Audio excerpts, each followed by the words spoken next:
So now, welcome to our first panel discussion. Before we start with the panel discussion, I would like to explain you the concept behind our panel discussions. Since, as you can see from the program, there will be two panel discussions. One is at the end of the event, and one is now. And this whole event is about women and science and technology. And on the one hand, it's about the achievements of women in science and technology, but on the other hand, it's about the stories of these women. And this is why we decided to have one panel, which is more about technical achievements and science questions, and the other one is more about the stories. And so for this first panel, we invited 5 master and PhD students from TU Darmstadt, KU Leuven in Belgium, and Radboud University in the Netherlands, who will share their stories with us. First, thank you all for coming and joining this panel. And now we will start with a round of introduction, but before we start with this introduction, I would like to explain you how we handle questions, since of course in this panel discussion we don't only want to present the panelists, but we really want to discuss with you, to answer your questions, and of course you can also share your stories, you can share your journeys. And but with regard to time, we decided that we have dedicated rounds of questions. So whenever you have a question, please just wait for the next round of questions, and there will be at least 2 of them. Okay, so now let's start. And actually, I don't know the order of the slides, but now each of the panelists will introduce herself. And Ghada starts.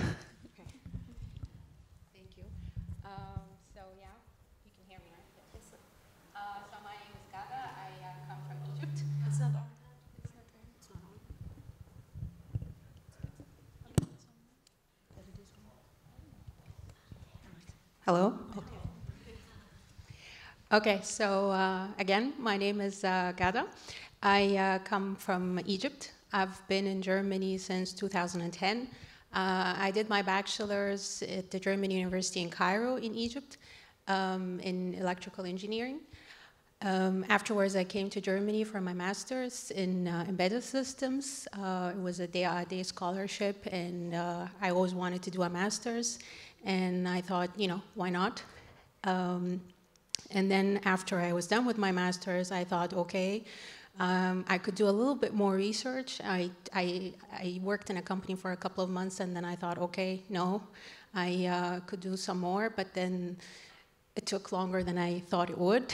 So now I'm doing my PhD at the System Security Lab here in TU Darmstadt, advised by Professor Eckey.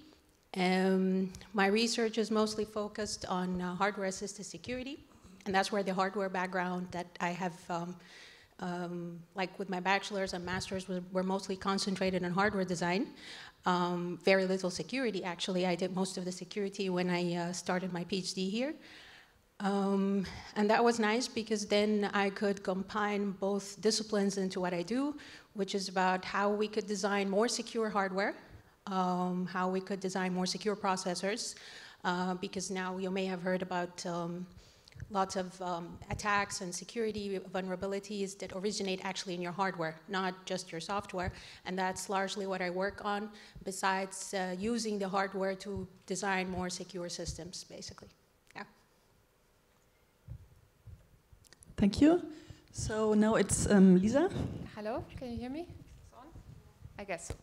Hi everyone, my name is Lisa Eckey.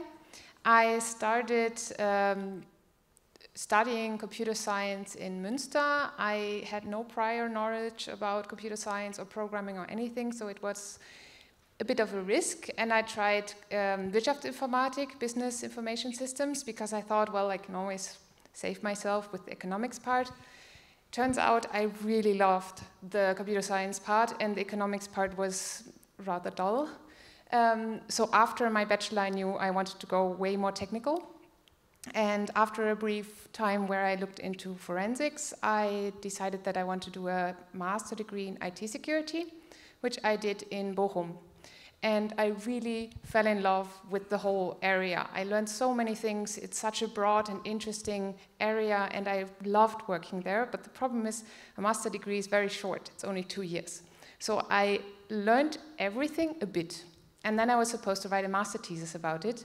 And I was really afraid. Everyone already knew very well where they wanted to go, what's their expertise. And I was like, yeah, I know everything a bit, but it's going to be quite a challenge to get deep into it. But then I met my now supervisor, Professor Sebastian Faust, and he was looking into blockchain technology. And that was very new. No one knew about blockchain technology. So I thought, well, everyone has to learn it. I can do it. So I wrote my master thesis in this field. And it was quite successful. And I got offered to do a PhD right after my master thesis, pretty much with the same topic. And I've been working for, well, including the thesis, master thesis, now 5 years on this topic. And it's very interesting. And I've done different areas of research. Mostly I'm doing protocol design. So I'm designing a protocol which either improves blockchain technology or uses blockchain technology in it to make some problem better, faster, more secure, cheaper. And then, because it's cryptography, I also prove that we achieve these properties. And since it's applied cryptography, I also implement and show that it's still doable. And that's actually a very interesting field to work in. I enjoyed it a lot because it's very dynamic, it's new, so much is happening. Half of my time I'm reading papers, half of my time I'm reading Reddit because there's actually the ideas. And one of the protocols I designed actually got quite some attention from industry and the cryptocurrencies community. So after I finish my PhD, I'm gonna work in a startup which builds the whole framework that we invented in one of these papers. Yes. Thanks. So next one is Maaike. Yes. Hello. I am Maaike. I am here from Nijmegen, Radboud University. I am currently doing my master thesis with Leila. Yeah, so basically my story starts like I've always was really into science. I loved it. I loved puzzles. I loved technical thinking. But even though back then in high school, I would have never guessed to go into a technical field because somehow if you wanted to do something that's applicable or has like something added of value to the world, they always said like, oh, go into medicine, become a doctor or something. Even though if you're the best of your class in mathematics, they will say to you, go to biology. So I ended up my first year in university at kind of applied science with technology and management and blah, blah, blah.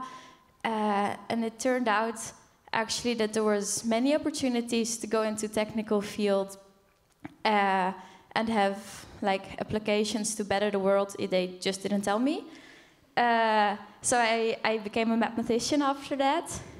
And by accident, I ended up in Leila's class on cryptology, which was the second woman ever I had class of, even though it was my 3rd year. And it was really nice. So I decided to write my bachelor thesis and now my master thesis on post-quantum crypto, which is really, really cool and really applicable. Even though it's really technical, it has like the possibility to improve the world a lot, which is really what I like.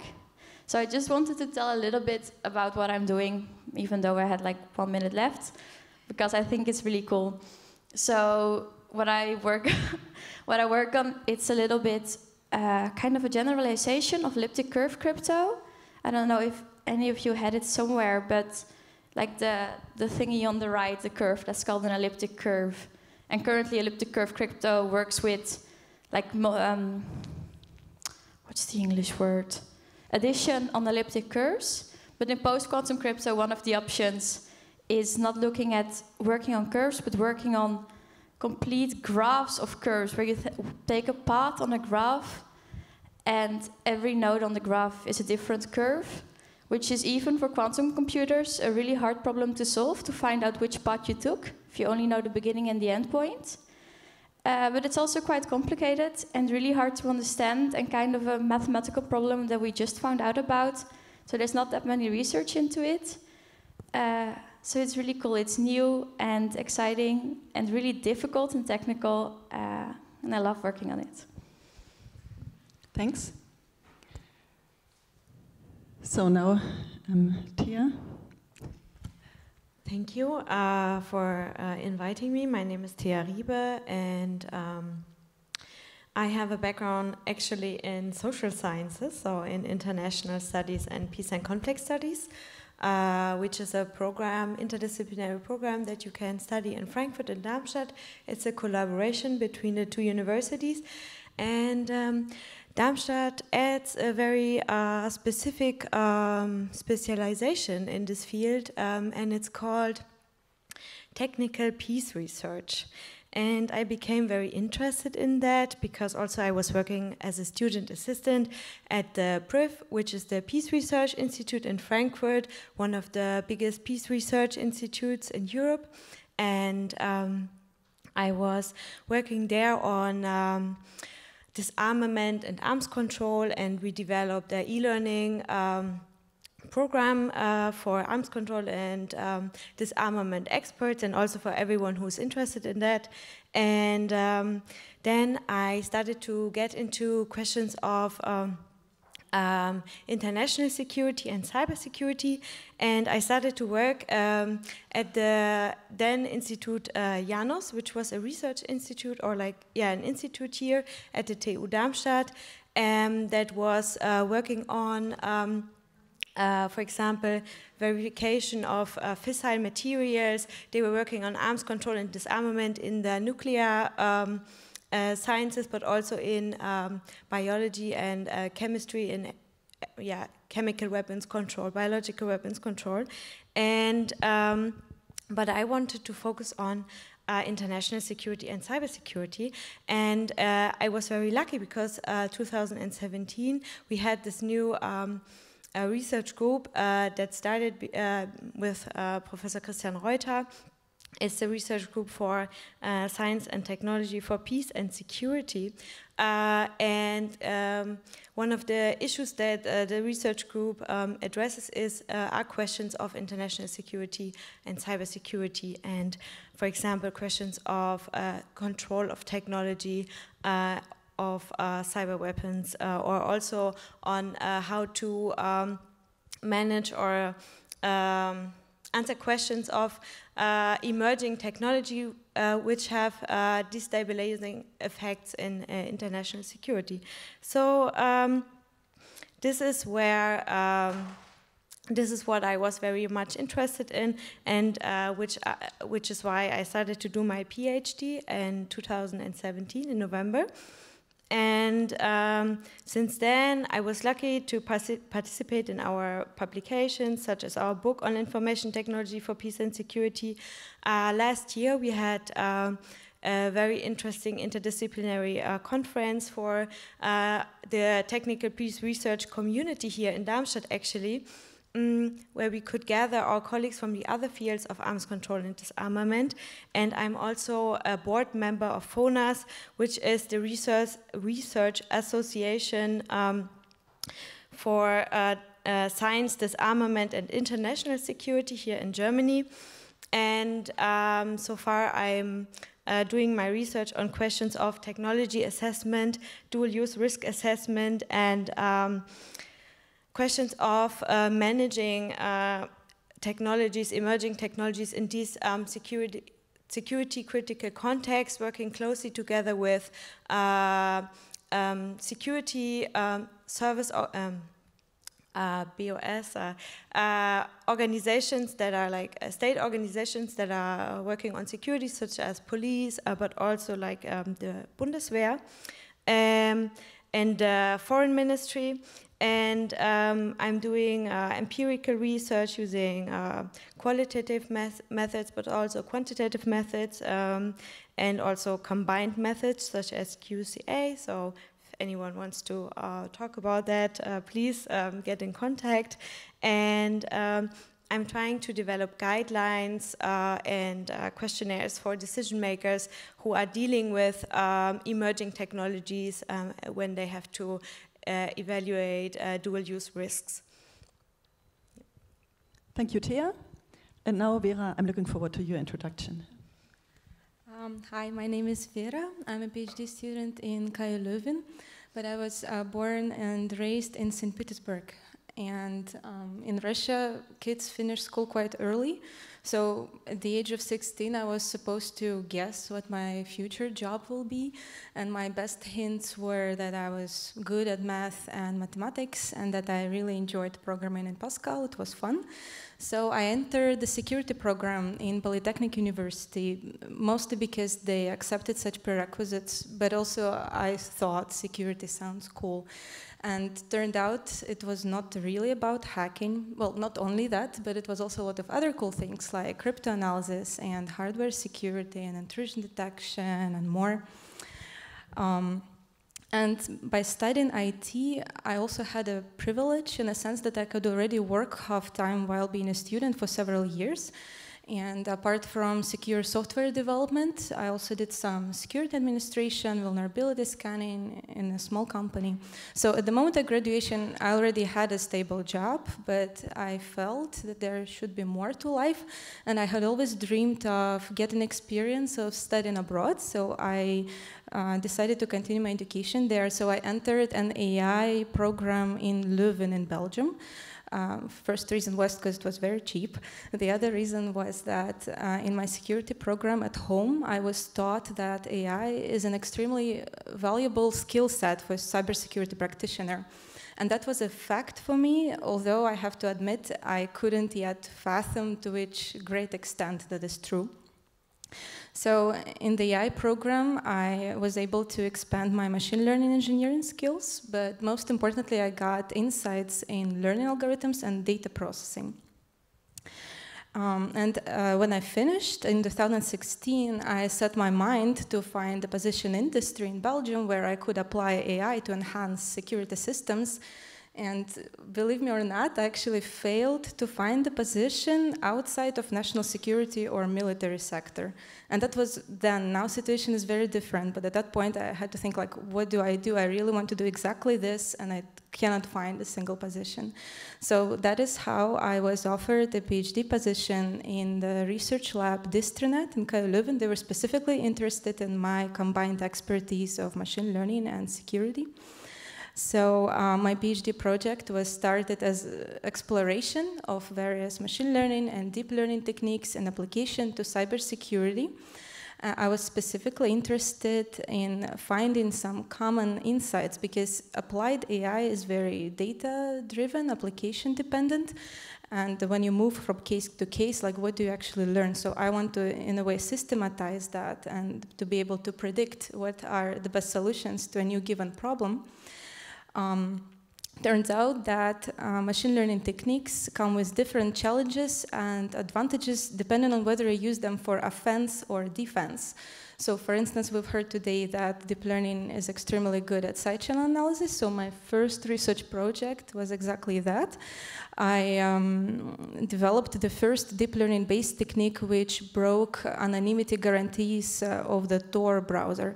So our attack was some sort of a game changer. It sounds really big, but it was true in the sense that 7 years before that, attacks that existed and protection mechanism that existed didn't consider operating on raw traffic, and with our attack we contributed the following observation that an attacker who has no traffic expertise and doesn't need to do any manual engineering with just the knowledge of deep learning is able to obtain same or better success rates.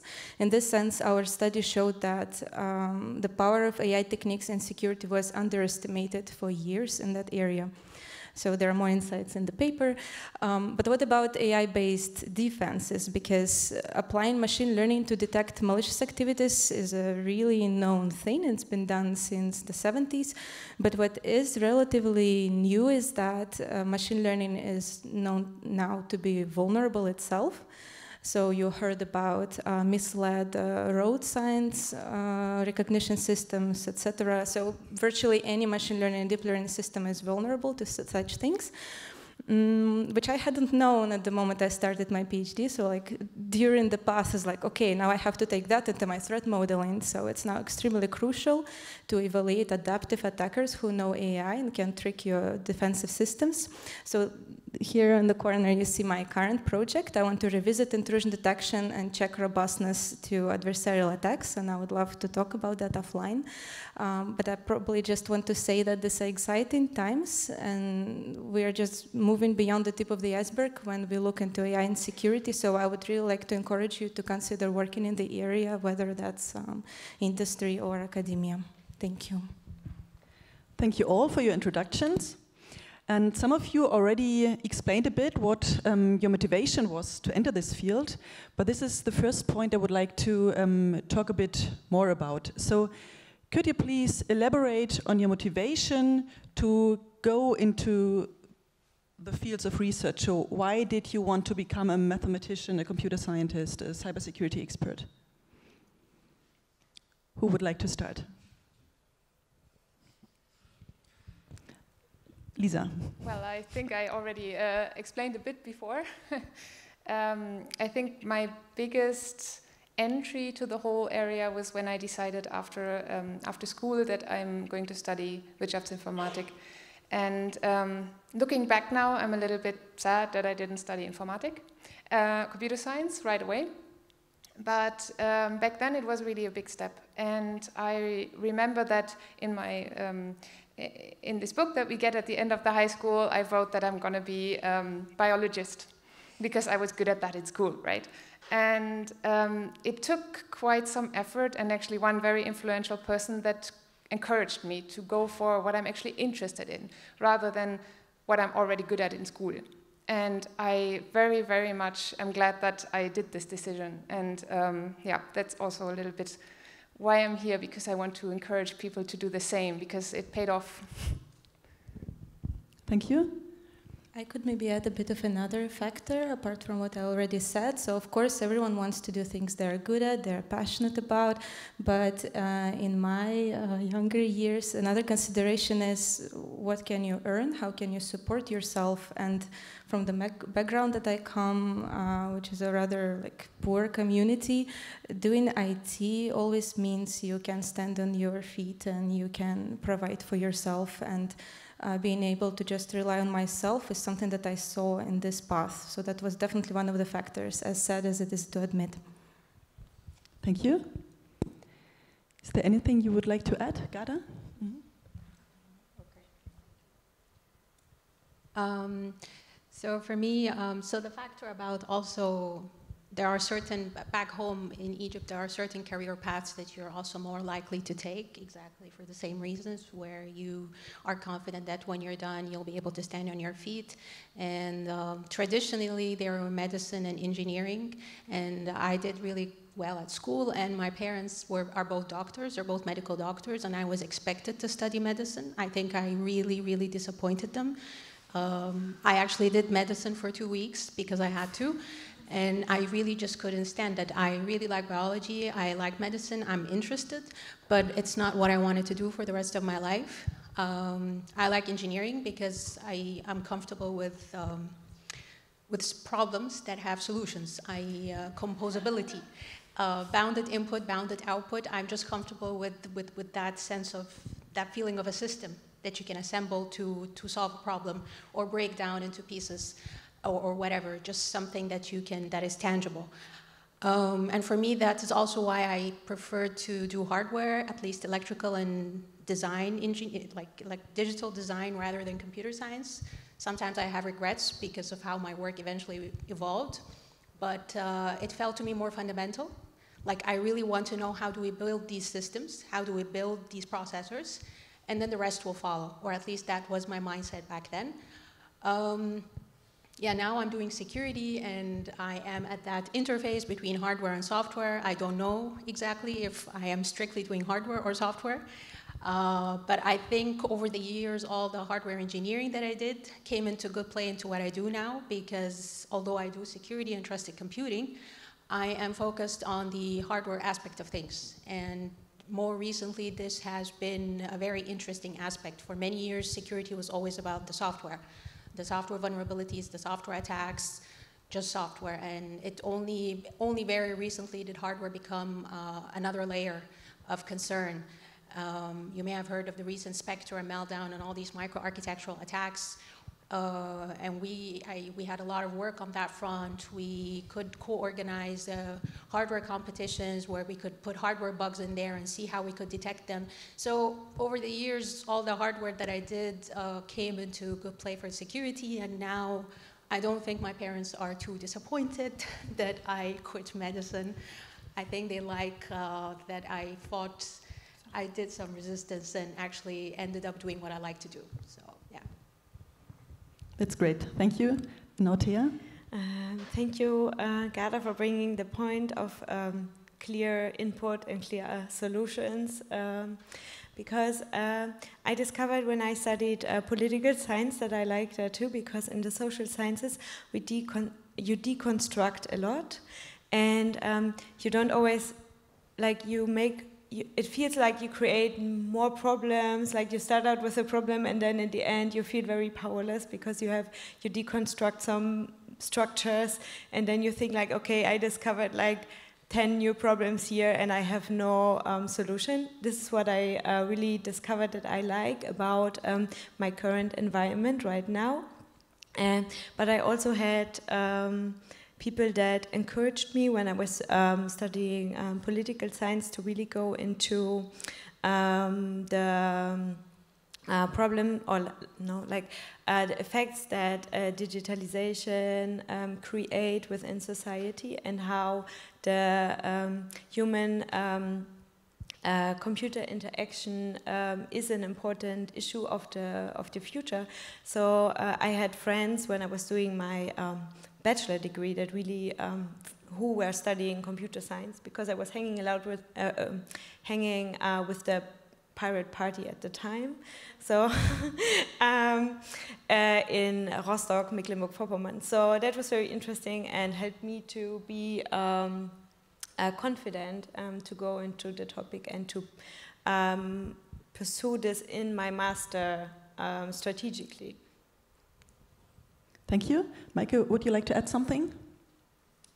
Yeah, I think for me it was also kind of the things with real problems and real solutions, but kind of from the other side, because in mathematics it was kind of a bubble in which like the least applicable mathematics were like the most important ones, where you at the point where like you don't even know what you're talking about. It's like abstract on abstract on abstract with real world solutions, like maybe 10 levels below. It's insane. It felt like you were just, I don't know where people were even doing it. It's so, I might have uses, but it felt so useless at some points.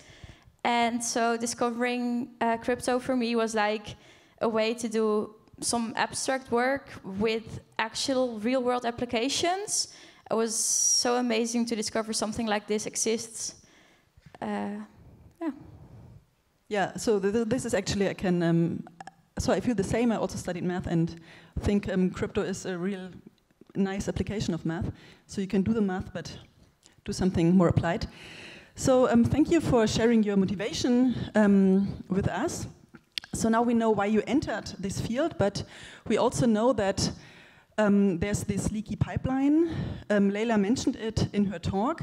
So on the one hand, there are only a few women who enter the fields of science and technology, and then many of them leave science and technology after or just at the beginning of their career.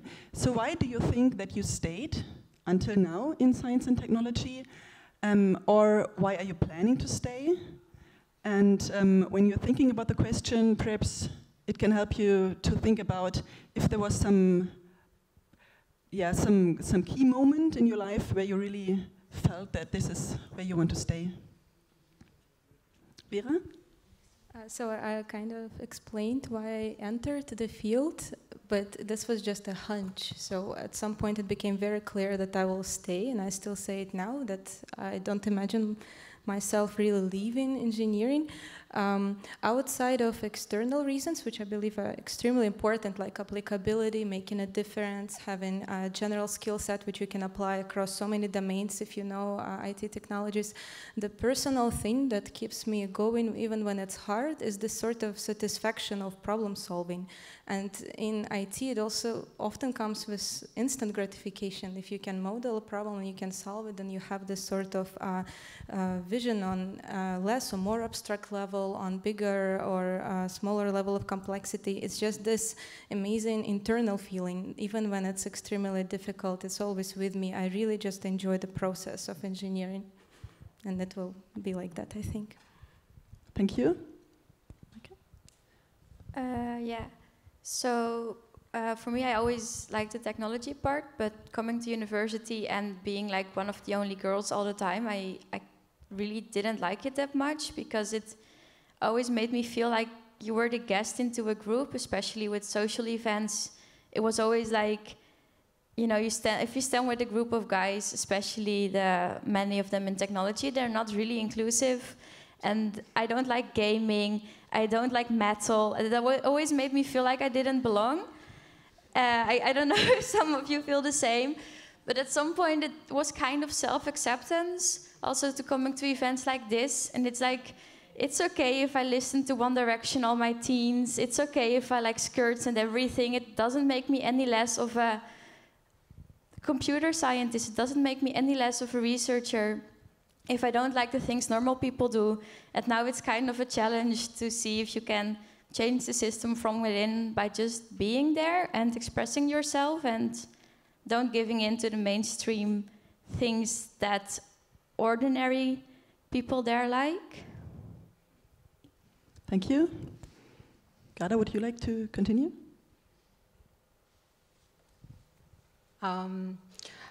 I don't see myself doing anything else now, so I would stay in engineering primarily because of that. It's after years of building a certain skill set and experience, it's just a comfort zone, even when the workplace is, like you say, there are challenges with mingling or belonging to the team or all that, but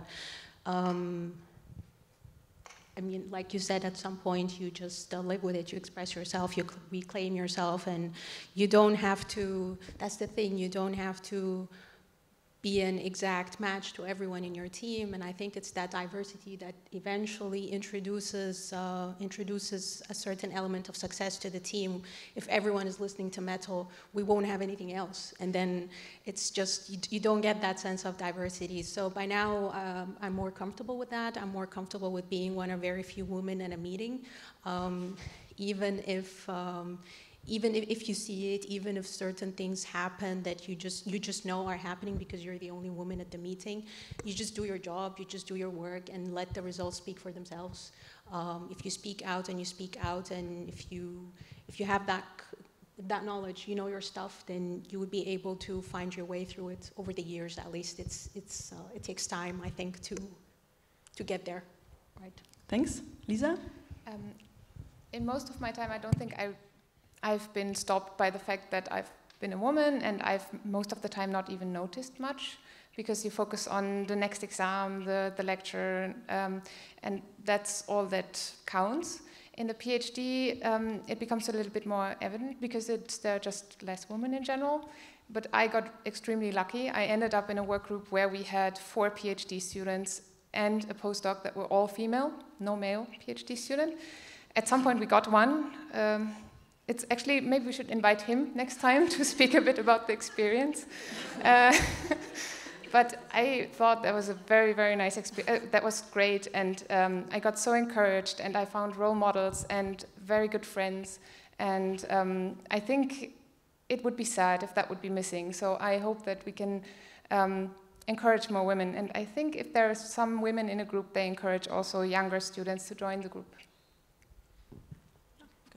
Yeah, that's one good point you actually mentioned, is that if you at least have one more woman in the group, you create that sort of momentum. I was also lucky in that sense, at least my office mate for the past how many years? 5 or 6 years. She's also a woman. She's and you sort of empower each other, and you could it creates a certain sense of strength and positive energy that keeps you going, even when it's so that you don't at least feel completely lonely in a team of men. Thanks. I would like to add that when I switched from working and studying in Russia to Belgium, it was a shocker for me that I became an exception in the group because of my gender. That's something I didn't face until I was 22. Being a girl in IT was like a normal thing. Yes, it was less of us, but not to the extent that it was really discussed like, oh my God, there is a problem, what is going on? People just, well, people, I mean women, men, they felt, okay, I'm good at it, I like it, I will do it since quite early age. So I do think it starts in school. We did programming since 11, it was a normal thing. But then I moved to Belgium and I'm second girl in a research group with 80 PhD students, and that was a shocker. I didn't even realize it at first. And suddenly this insecurities stopped popping up just because of that, even though I think I already reached a level of emotional maturity and self-confidence to battle it, and still think, you start thinking like something is off because I'm alone here and a girl, it's not okay. So it isn't, it's serious, and even if it's not an overwhelming experience, this doubt will be there. So I imagine if you have to start in such situation, you might leave. But the situation where I started was like 30–40% were girls. That would never be an issue. Okay, thank you. Would you like to add something? Yeah, I just want to add again a bit to Ghada's point. The positive feedback is something that keeps you going. Positive feedback from peers, from colleagues, from your supervisors, but also from the students. So that was something that I really that really motivated me, because I really like also the teaching part in the university, not only the research part. And we had a lot of positive feedback. For example, we started to do more inclusive slides, for example, where we would, you know, in German you have the two genders in contrast to English. We would also speak about female hackers and or would be more conscious about this, and then we got a lot of positive feedback from our female students, and that was something where I thought, oh wow, that is really something where you can make people feel visible and feel that you see that they are there, and give them like positive role models. I mean, not a female hacker maybe, but you know. So with the stories that you take as an example in the lectures, for example, then yeah. Thank you. So now I'd like to invite you, the audience, to take part in the discussion. So this is the first round of questions. If there's anything you'd like to ask, or anything you would like to share, or just comment on anything, so now would be the moment to do this.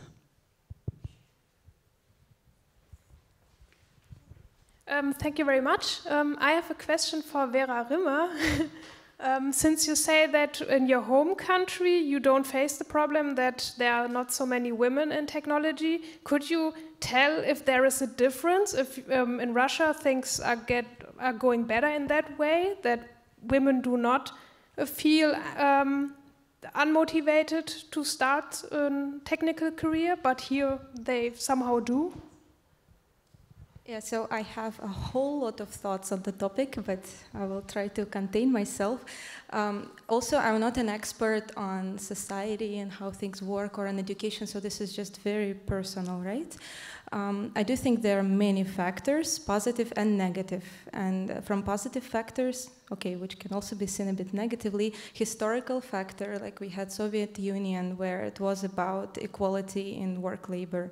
Women were doing same things. They were heads of factories, etc. They were engineers. Like there was no active distinction at that point of time in history. So when it transitioned into modern Russia history, a woman engineer didn't sound absurd already to start with. So that when I was born, there was already less of a problem. That is about engineering in general. About computer science, I really think that is because informatics and programming is a part of education since early age.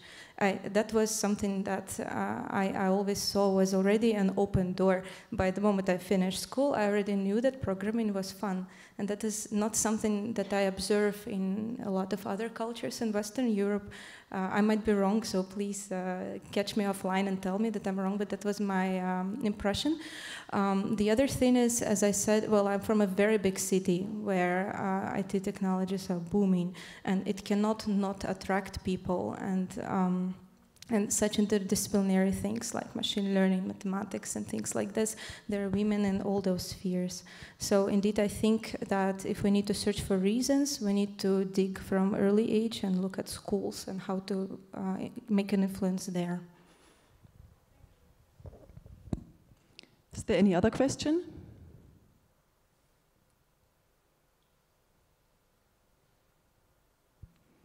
Okay, then I will go on with my questions.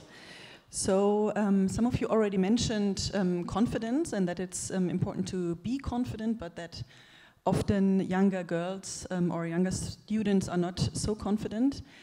So is there any, or was there any experience that you made where before this experience you thought you would not be capable of doing something, but then you realized that you are capable of doing it? So like some surprising success story?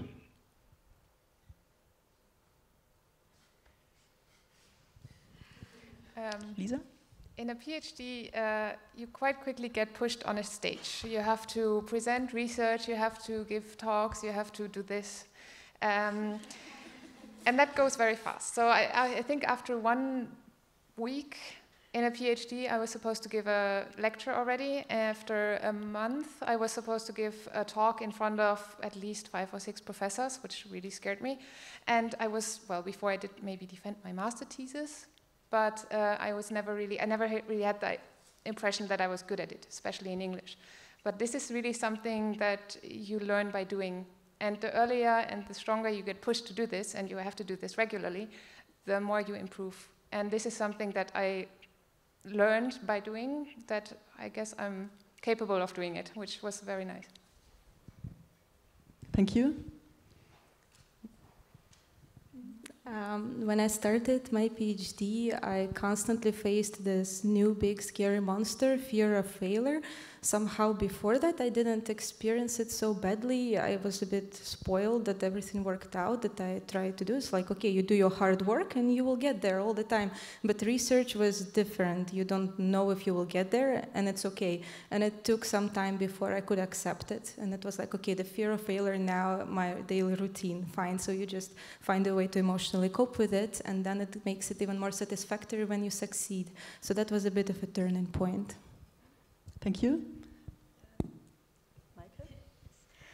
At some point in my bachelor's, I decided to do a semester abroad in Spain, and the first plan was to study in English, but turns out I mixed up the semesters, and that was not an option. So with my A2 level of Spanish, I had to study half a year in Spanish in the south of Spain, where they speak a dialect which is as incomprehensible as like Swiss German to German people. So I sat there in classes, and for the first 2 months, I almost couldn't understand what the professors were saying, so I had to study everything by PowerPoint slides, because they also don't really do books there or something. But in the end, I managed to understand it, and I managed to live in a country where I didn't really speak the language that well, didn't know anybody. And it was really empowering in the end to get almost all of my credits. And I was like, okay, this was the scariest, terrifying thing I've ever done in my life. And if I managed to do this, well, what else?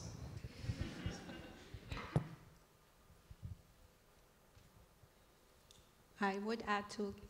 Working? Yes. I would add to Lisa's comment that the PhD itself is an educating experience on self-confidence, simply put, because up until you do a PhD, the competition or the people you're working with or competing with are usually at the caliber of a school or a class or just a batch of a couple of tens or hundreds or even thousands of people. But once you do a PhD, the competition becomes very different. You're suddenly expected to do world caliber research that would get published in hopefully top tier and international conferences, which means you're up against the rest of like everyone else. And this initially really shakes you, and you start thinking, okay, no, probably not. And then you start looking up their papers and their citations and all the great things everyone else is doing, and you think, no, no, no, that's not, it's just not going to happen. And that's where your confidence really takes a huge hit, at least initially. And then, yeah, you just, the fact that you keep going and you resist and you embrace the fact that you're taking a risk, because research is risky. And you're just constantly doing this one step at a time. It's not a sprint, it's a marathon. Sorry, it's not a sprint, it's a marathon, yes. So you take your time with it, and you eventually realize, oh, okay, that's working out. Maybe I do know that I can do that. I've been doing it, it's working, and yeah. And that's, I guess, how it works. Thanks. Thea, would you like to add something? Much has been said. I'm also always scared when I'm in front of many different audiences. So for me, it's always the range of the audience. It can be something new that you teach in front of students. It can be that I go to a conference with diplomats on international cybersecurity, and then I try to publish something in a computer science journal. So sometimes I feel like there are many expectations, and if you, and also of course I get rejected sometimes, and then I try not to take it personal. And just, yeah, just as Ghada said, you just have to try and always change something a bit and see what works out, and then, yeah, you might be successful. Yeah, thank you. I think this was most PhD students' experience. So now we have again, let's say, time for one question or two questions. And I would really, yeah, Eliana, okay.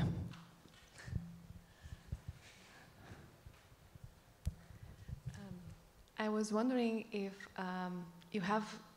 you have a role model, and if what exactly is inspiring you with this role model?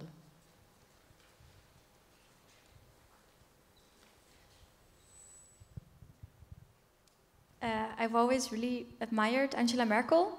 She has a PhD in physical chemistry. She's leading one of the biggest countries in the world. And she never, she seems really true to herself as kind of a boring German,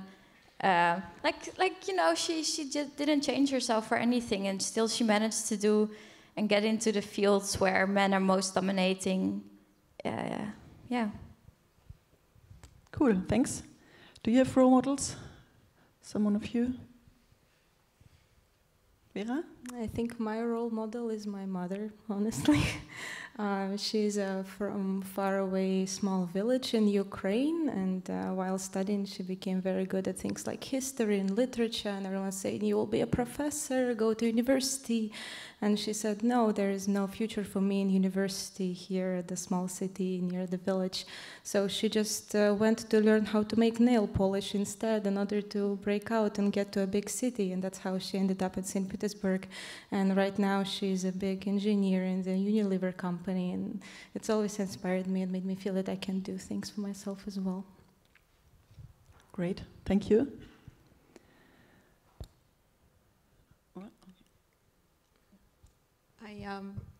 I don't necessarily have, I don't have a particular role model, but there are a couple of people that I've worked with and maybe have dealt with and collaborated with whom I like to look up to. They're not necessarily female, but they exhibit certain traits that I like, and I think that's important sometimes to just while you're through the work experience, while you're dealing with people, to try and identify their profiles and the kind of behavioral patterns that you would like to adopt yourself when you grow up out of this current position and you maybe lead a team, or you, I don't know, do anything else afterwards. And so I don't have particular role models, but I like to pick certain behaviors that and try to make them stick to me. Okay, thank you. So now, with regard to the time, we have to come to the last point. And as a last point, I would like to know what is the message that you want to share with the audience today. I think we can just start from the left with Ghada.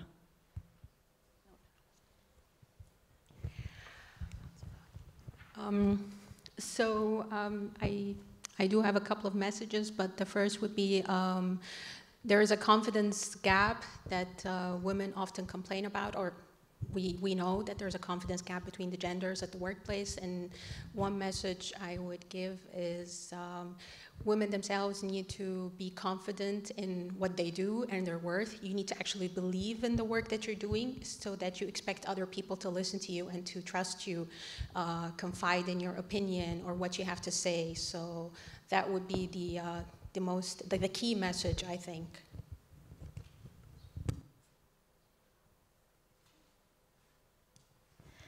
Yeah, my key message would be that these kinds of events we're doing now, it's really useful and it feels empowering. It's great for your network and talk to like-minded people.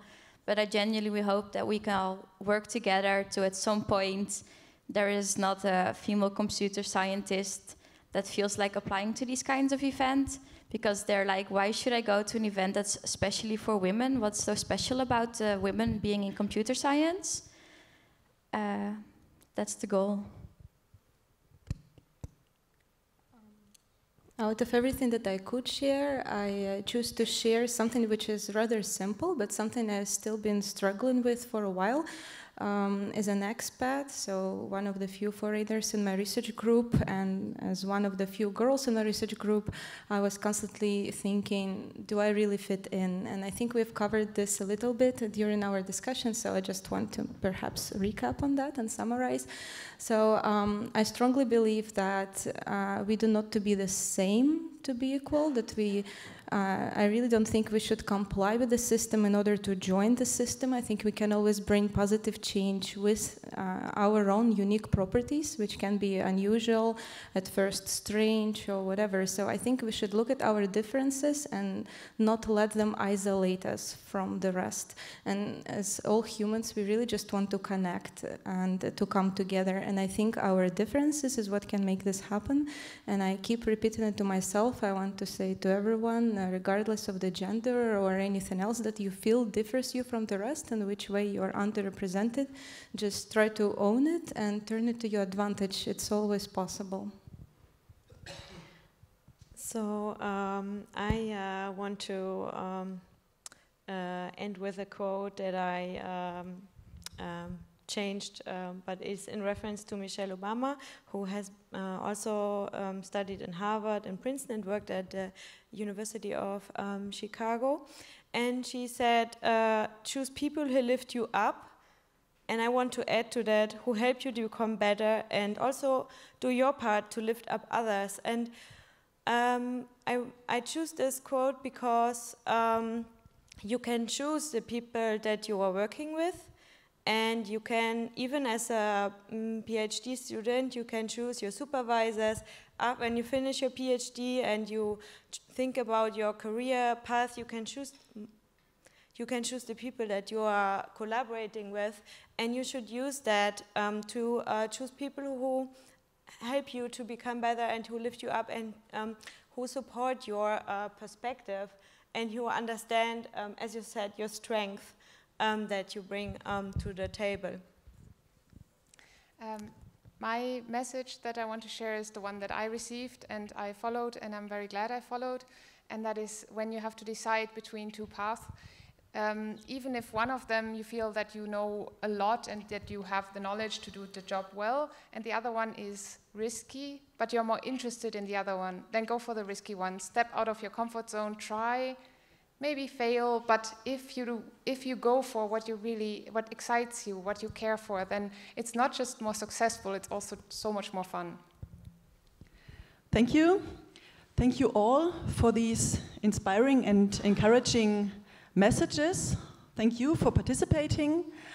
And I'm sure that the messages and the actual discussion will lead to further discussions in the coffee break. So now it is time for coffee break, and please be back in the room at 4:30.